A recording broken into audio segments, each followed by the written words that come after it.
Welcome back. Today we're doing a deep dive into, well, hidden power. You ever wonder if you actually need the spotlight to make a real impact? It's a great question. Yeah, we're looking at how to build influence, maybe even an empire, by working strategically behind the scenes. If you want that quick download, that core understanding, this is it. And what's really interesting is how it challenges that basic assumption, that influence equals fame. These ideas suggest a path built more on substance, less on the spotlight. Strategy and sometimes silence.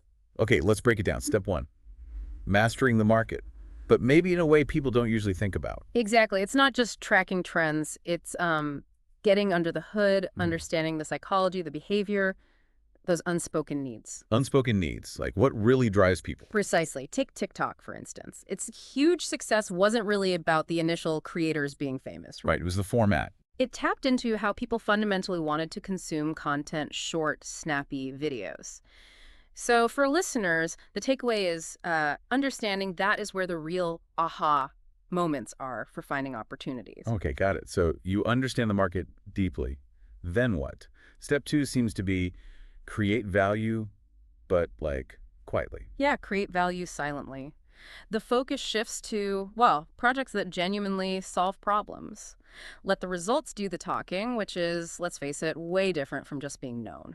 That feels more sustainable than just chasing fame, which can be pretty fleeting. Totally. Think about that example of the digital marketing agency in the Gulf. They're handling huge clients, making a massive impact. And nobody really knows who they are. Pretty much. Their success is built purely on delivering undeniable results consistently.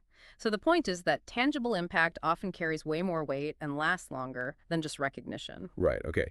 Now, step three feels a bit less glamorous, maybe? Building a strong legal and strategic foundation. Yeah, maybe less glamorous, but absolutely essential. We're talking the real nuts and bolts here. Like setting up the right kind of company, LLCs, SPAs, getting lawyers and financial advisors involved, contracts. All of that, it brings up a crucial point.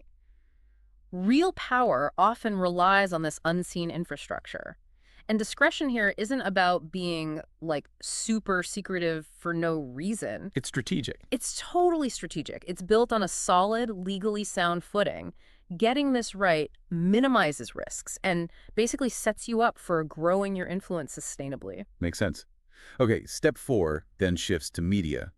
Owning the media, but without being the face. How does that work? Well, it's an interesting tactic, isn't it? You can build content, partner with influencers even, but the spotlight stays firmly on the product or the brand, not you personally. So you can still leverage media reach. Exactly. And practically speaking, if you'd rather stay behind the curtain, you can hire people who are comfortable being out front.